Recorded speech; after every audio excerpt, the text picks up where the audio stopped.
existe uma dúvida que quem passa por um processo de inventário sempre tem. Se existe mais de um patrimônio, eu preciso fazer um inventário de todos eles? Ou eu posso vender apenas um deles? E quase sempre a resposta que se tem é que não. É uma resposta negativa. E eu vou te mostrar nesse vídeo que pode-se ter uma resposta positiva. Se está interessado, seja bem-vindo ao canal Inventário em Cheque.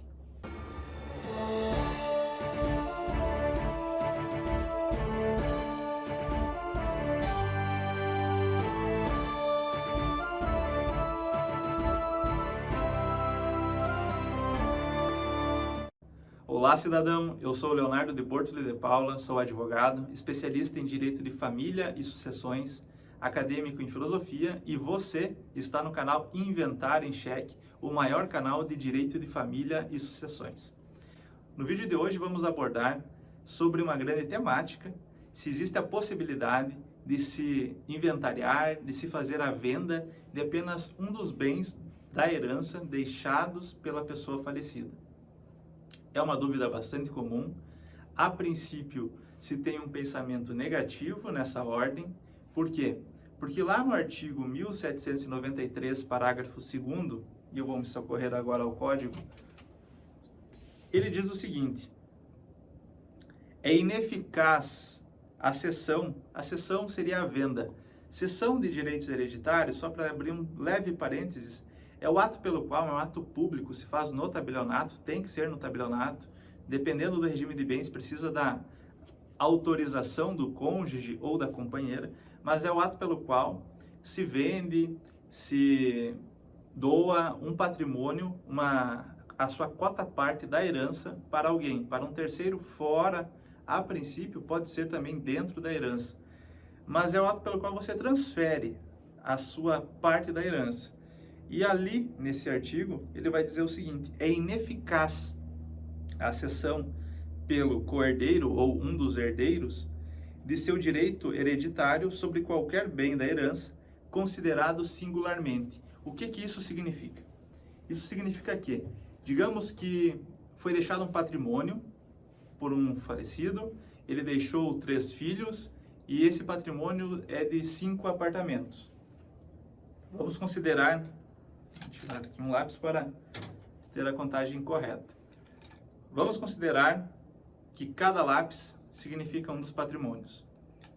E 3 herdeiros. Existe a necessidade de se vender este patrimônio agora e o inventário ainda não foi aberto. Pois bem, pelo artigo 1793, parágrafo 2º, diz o seguinte: um dos herdeiros ele não pode vender apenas esse patrimônio, porque até que é feita a partilha do inventário, todo o bolo, toda a massa de patrimônio, o espólio, ele é considerado único. Ele é considerado ainda mais indivisível. Por quê? São 3 herdeiros e não se sabe se um herdeiro vai ficar com esses 2 ou com esses 2. Então não pode se vender um patrimônio que a princípio você não sabe que é seu. Pois bem, esse artigo ele vai dizer então que é ineficaz. Presta bastante atenção que isso vai diferenciar você de um operador do direito para um papagaio do direito. E quando você for prestar uma informação, vai ser correta. Ele diz que é ineficaz. Ele não fala que é inválido, ele não fala que é nulo, ele não fala que é anulável, ele fala que é ineficaz.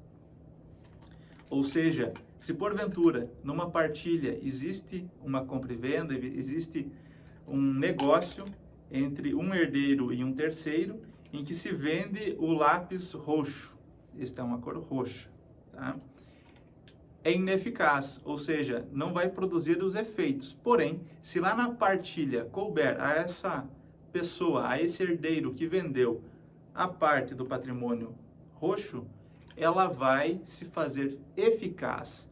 Vamos recobrir aquele negócio de eficácia agora. E por quê? E agora vem a grande questão, que é a diferença do operador do direito para o papagaio do direito.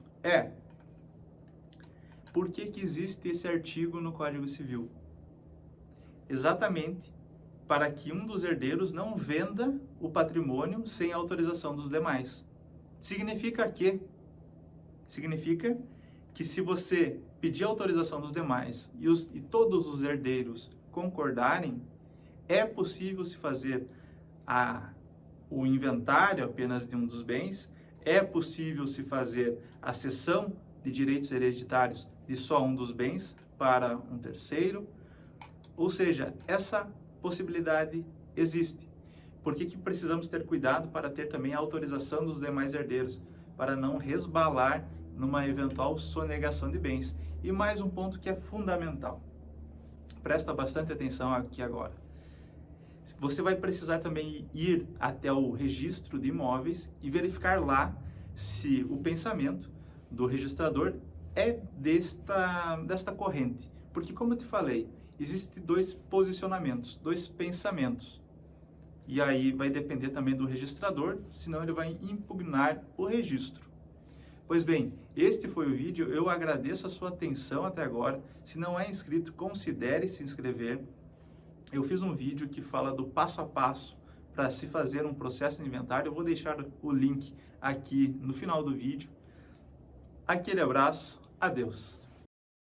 O que você acaba de ver é apenas uma versão simplificada do assunto, mas o quadro geral é esse aí mesmo. Agora, se você quiser saber mais, você deverá procurar um advogado especializado ou ler.